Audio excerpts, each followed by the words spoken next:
Welcome to Individual Support Plan Guide Training, Module 2, Creating the ISP.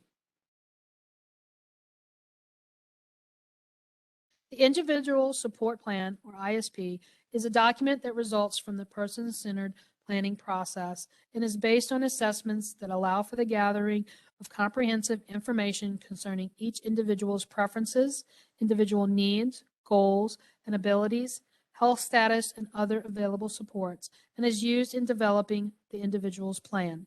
The person-centered service plan must be understandable to the individual receiving services and supports, and the individual is important in supporting him or her.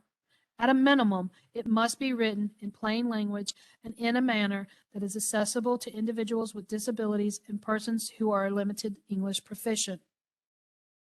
The ISP must be written by the support coordinator, who is responsible for gathering information from all team members in order to develop a comprehensive ISP that is representative of the input from all members of the team. The ISP must reflect clinical and support needs as identified through an assessment of functional need.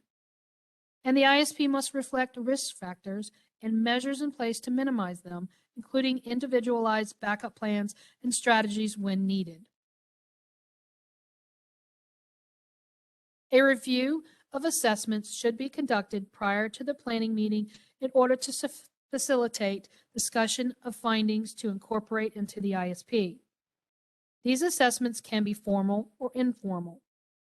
When it states previous year's information may include, may doesn't mean all of these are required.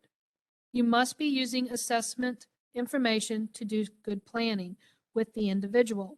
Mokabe, SIS, etc. are to be used for planning and supports documented in the ISP.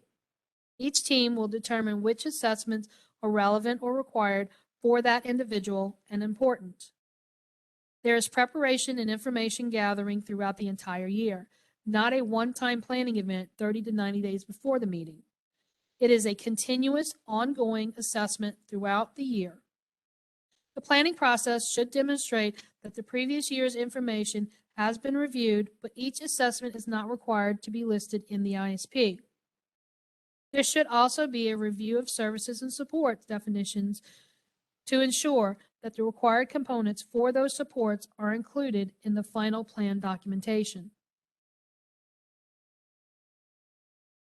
It is the support coordinator's responsibility to ensure the ISP meeting is timely and occurs at times and locations of convenience to the individual.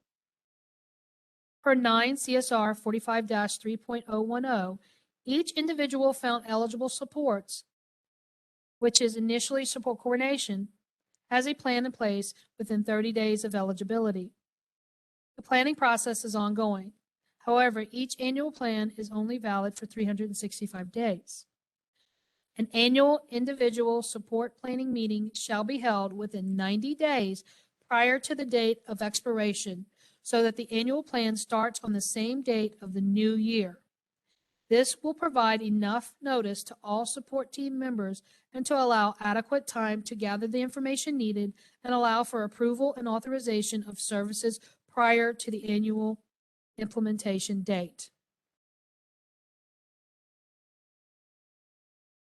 Throughout the ISP guide in the blue boxes, components will indicate mandatory, contingent, or optional.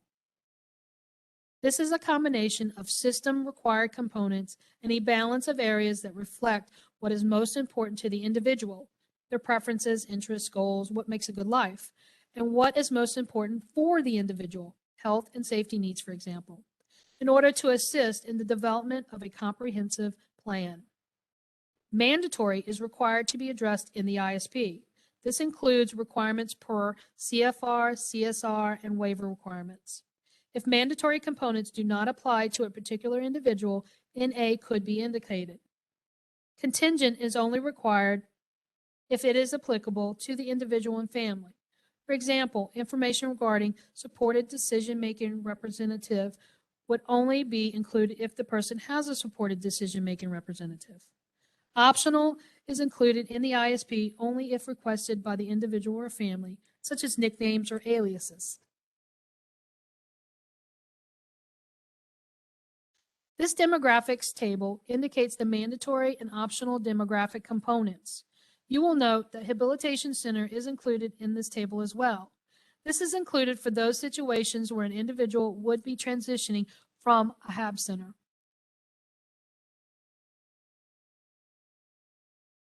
Consent for treatment signatures include information from the final rule stating the ISP must be finalized and agreed to with the informed consent of the individual or guardian in writing and signed by all individuals and providers responsible for its implementation.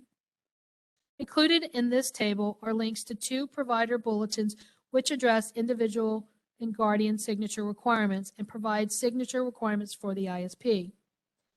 Signatures must be obtained prior to the ISP being implemented. If the planning team is in agreement, the ISP can be signed at the annual meeting.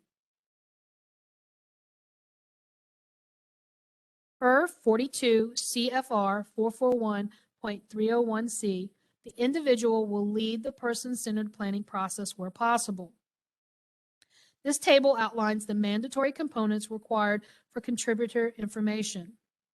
In situations where the individual is not present at the planning meeting, the team must justify the individual's absence and how the individual was otherwise involved in the planning process.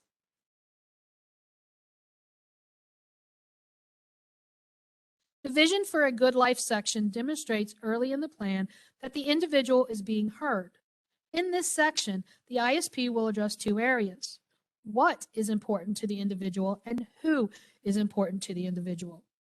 This section should address the personal strengths and assets the individual has, which will help them to achieve their hopes, dreams, and wants, as well as the conditions or supports that need to be put into place to help them achieve a good life. When listing supports to be put in place, the plan should also address how the supports should be provided based on the individual's preferences. The Vision for a Good Life should reflect what is important to the individual, even when others are expressing different ideas. Planning team should assist the individual in forming, maintaining, and building relationships according to the wants and needs identified by the individual. Past, present, and potentially future relationships should be addressed. The ISP should include information about what the individual wants to do with people important to them and how often. Developing a vision for a good life may take some time. There are a variety of ways to accomplish this, such as using the Charting the Life course Vision for a Good Life introductory, Essential Life Planning, etc. On this screen, you will see the components to be included in Vision for a Good Life.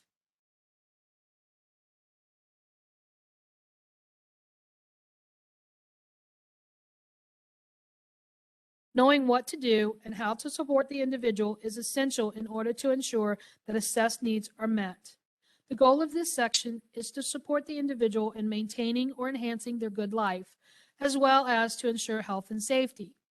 The description of supports should not only describe the supports to be provided, but also the individual's preferences and how the supports are to be provided, information about what works and does not work for the individual, specific information such as protocols or other instructions needed to address identified health, safety, behavioral, or risk issues. Information regarding supports may be used for helping new staff become familiar with the individual's support needs and how best to meet those needs, knowing how the individual communicates, hiring staff by using matching characteristics of potential staff to the individual being supported, developing implementation strategies when personal outcomes are identified, and describing routines in the individual's life, such as bedtimes, going to medical appointments, staff entering and leaving the home as shift changes, etc. This screen shows the components to be addressed in this section. In order to ensure a good life, all life domains should be considered when addressing supports. Therefore, the planning team may determine that supports will be described in each applicable life domain, rather than have a separate section for this information. To illustrate this point, look at the last component listed in this section, communication chart. If a communication chart is used, the planning team may insert a communication chart in various domains of the plan. For example, the team might include a communication chart in the healthy living section to describe the way the individual expresses or demonstrates that they are in pain or discomfort and how the staff or others should respond. Supports and levels of supervision should be described in all sections of the ISP as they apply. For example, the safety and security section may state that an individual may not need line of sight supervision while at home, but they would when using a public restroom. There are no standardized expectations for statements of support or supervision. For example, if the individual does not have a seizure disorder, then a statement about seizure protocol would not be required. It is the planning team's responsibility to know the individual well enough and conduct sufficient assessment to know the support needs and how to best meet those needs. The former ISP guide referred to this section as non-division supports. It is the intent of the division to supplement and strengthen existing supports that the individual has. This includes supports provided by the individual's own strengths and assets, family, friends, the community, technology, as well as state plan supports.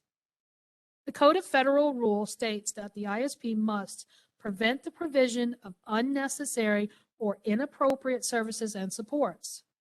A very common example of unnecessary or inappropriate services and supports is the authorization of personal assistance services through a waiver when personal care is available through state plan Medicaid and can meet the individual's needs.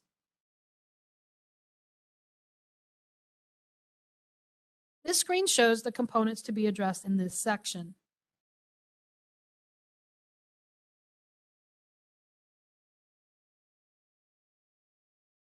This slide is continuation of the requirements for natural and non-division supports. This concludes Module 2, Creating the ISP.